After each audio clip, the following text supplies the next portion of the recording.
Oh, g'day. Yeah, I'm just here in the city at the moment. Cleaning up a bit of rubbish while I just give the dog a bit of a run. Bloody humans are so bloody filthy, eh? Rubbish everywhere, getting right underneath everything. Anyway, I was just picking up this graded plastic bag right here, and I worked out the secret of life. So I thought I'm compelled to share it with the world straight away, which is by itself quite a Luciferian thing to do. There's a bloody plane coming over here. Hang on, I'm just going to put this on pause for a second. I do apologise for that. Bloody planes. Why are they even flying over the city? Aren't they supposed to be flying out over the ocean? I remember back before the whole September 11 kind of incident, then the planes weren't allowed to fly over the city. And then most certainly, not since, but suddenly one day they're allowed to fly over the bloody city again because they're being flown by a computer. Well, what if that computer's got a glitch? Anyway, I was pleased to know that flight was cancelled from Brisbane to Rockhampton. It was delayed by 2 hours because there was a bit of fog in Rockhampton in the morning, apparently. One of my mates was going up there, so that made me feel a little bit more warm-hearted, you know, because maybe humans are required to fly these planes, and so if there is some kind of issue with the computer, maybe they might be able to land the bloody thing. Anyway, the secret of life. This is big, right? So I'm just down here and I'm thinking about all kinds of stuff here in the wild. This is still wild. There's wild fish in there, and wild sharks, and God knows whatever else. And this is still a pretty wild place. It's floodland, so it's always going to be that way.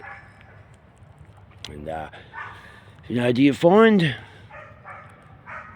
any animals getting cancer and fibromyalgia, Parkinson's disease, Alzheimer's?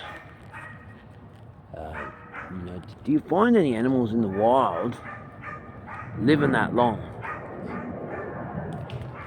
Another bloody plane! I beg your pardon. I beg your pardon.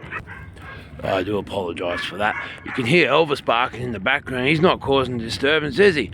But these giant planes are flying over the city and they're making a hell of a noise. It must drive all the people that live in here crazy. You know, and they get a bit of illness. So if you think about wolves, wild horses, buffalo, lions, anything that lives in the wild, birds, how long does something in the wild live for? I don't think they get a chance to have a break, for instance. You know, they don't. If they die of old age, it's because they're slowing down. Maybe the mental faculties. This all started because I was thinking about my genius, that I come up with all these inventions, and then I'll come back to them later on when it's working and functional as something that's been used, and then I won't be able to explain the science to myself or to somebody else of how it works and how it come up to. And I realise because I'm so bloody smart, you see. So when I have these ideas and then when I implement them and I make something, because I'm a real inventor. I'm not going to tell you what I invented because I don't have the patent on it yet. And I don't believe in those patents. Actually, I'll give it to you. If I meet you and you see that I like it, I'll give it to you. But I'm not telling you what it is or what they are.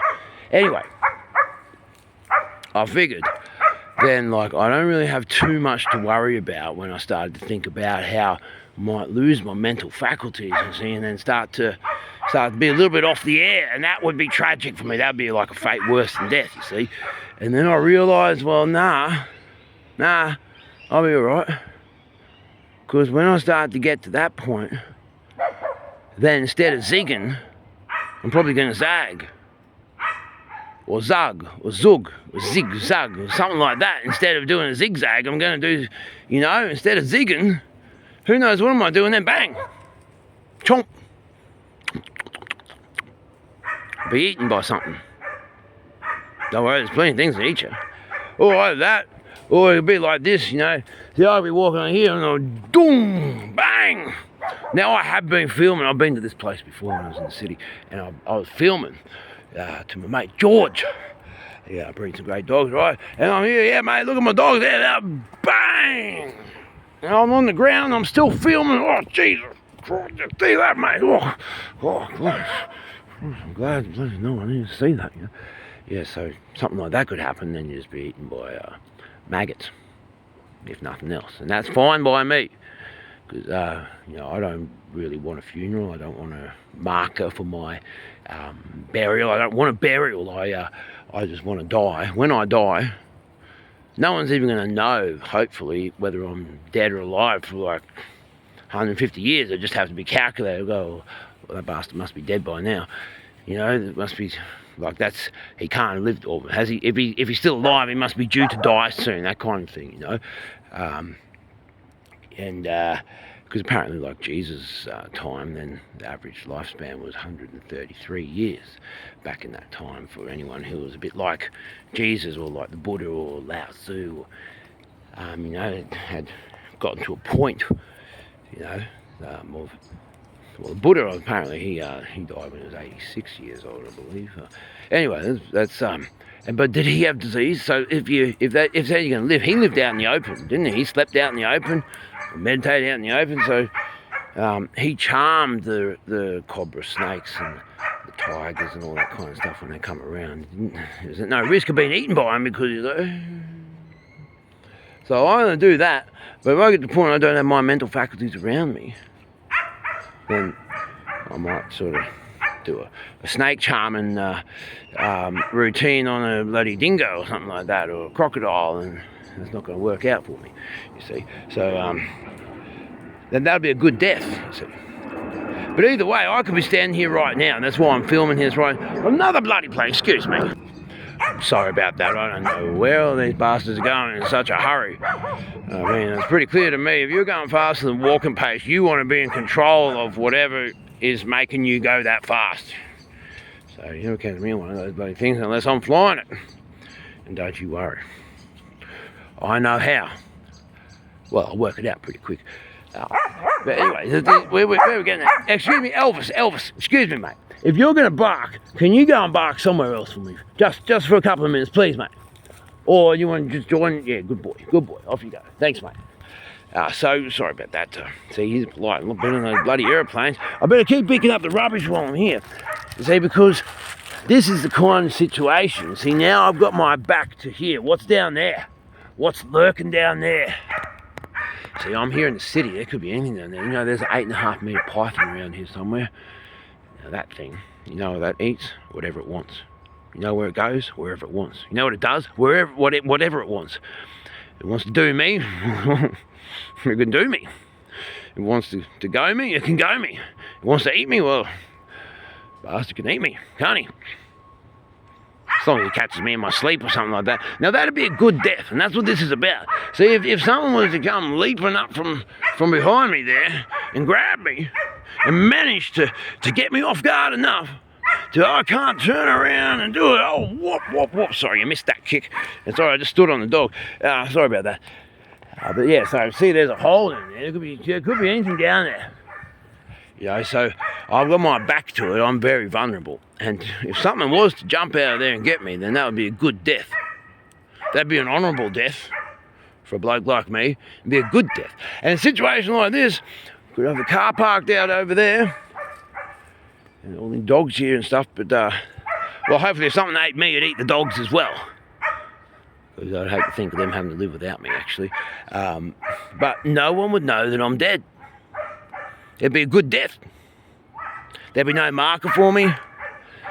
So someone will probably eventually do something about the car, but it won't be my concern. It'd be like stupid people. You know, like when you're stupid, it's everyone else's problem. Same as when you're dead. It's everyone else's problem, not your problem anymore. So, yeah, that's pretty clear. So anyway, the point of this is to try and get across to you that we're not supposed to live long enough to get bad diseases. So I'm not feeling very well today, so what I might do is I'm going to have a lie down. Now, where can I have a lie down that's safe? Now, what am I trying to be safe from? Now, even I get in here, see this lawyer vine that the bloody white people got. You see this stuff here? Look at that. Isn't that wild? And then you get around here. See, so even if I wanted to get in underneath there to try and have a bit of a rest because I'm not feeling very well today, I'm still vulnerable. A bloody 8.5 metre python come up there and eat me gummy. I might be safe from wild dogs, for instance. They can't get through that. Well, they probably would get through. Crocodile will get me for sure. If there was crocodile here, it's a bit cold for crocodiles, but apparently they could be around. Don't you worry about that. If they're hungry enough, they'll bloody be resourceful. A lot more people down here than there are up north. There's a lot of feral pigs up north, about 2 million feral pigs up north. Cape York, a terrible shame, isn't it? So, how was your breakfast this morning? Well, I had dingo's breakfast. I'm about to go have breakfast now. You know what a dingo's breakfast is, don't you? Remember? A drink of water, a piss, a quick look around. Yeah. Can include a yawn, a scratch, or a stretch. And if there's someone around, then you can also include a little bit of banter or speech or yarn. Get away from that, you bastard. Sorry, see, I was distracted. Look how much rubbish I picked up. And just this here, what you can see. Just that, actually, just that there. That's where I picked the rubbish up. So if you've got an opportunity to get yourself a garbage bag and you're going for a walk, then these garbage bags, they fit in your pocket pretty easy. Not much bigger than a dog shit bag. And then you can pick up some rubbish. And it doesn't take long to get that much rubbish. It's actually quite zen. I've found the secret of life whilst I'm doing it. So the secret of life, I know I've rambled on a little bit. I'm trying to make it interesting for you, you know. I'm trying to get you thinking. I can't just give away the secret of life, otherwise you won't appreciate it. Now, we've got a lot of people that have got diseases that they shouldn't have because they shouldn't have lived that long to get those diseases. It just became crystal clear to me. We're supposed to be eaten by something. The worst thing that we've done for the planet is build structures that keep predators out so we can sleep in peace. So I reckon what we need to do to make this whole world a better place is everybody start sleeping outside in the wild where we're completely vulnerable to be eaten by something whilst we're asleep. That will balance the ecosystem and it'll give us a much more fulfilling life. You know, like you see a prey animal, they're savouring every bite of food, every sip, every breath of air, every opportunity they get to procreate. Oh, sorry, the plane going on. I forgot to press pause on this one. That one's nowhere near as loud as those other giant ones, though. So live fast, die young. Savour every sip of whatever you're drinking. Savour every bite. Drink your food and chew your drink. Eat less, taste more. Do less, be more. Talk less, say more. Think less, feel more. Appreciate what you got, why you got it. Do you know when you're going to die? I certainly don't. There'll be something right there. I'm looking at the camera here, bang, gone. That'd be a good death for me. That'd be a happy death. I'll be satisfied then. I certainly don't want to be buried or preserved or any money spent on me or people knowing that I'm dead, because then they're going to grieve for me, aren't they? And they're going to mourn for me. But otherwise, some of the closest people to me, they could die of old age not knowing that I'm dead.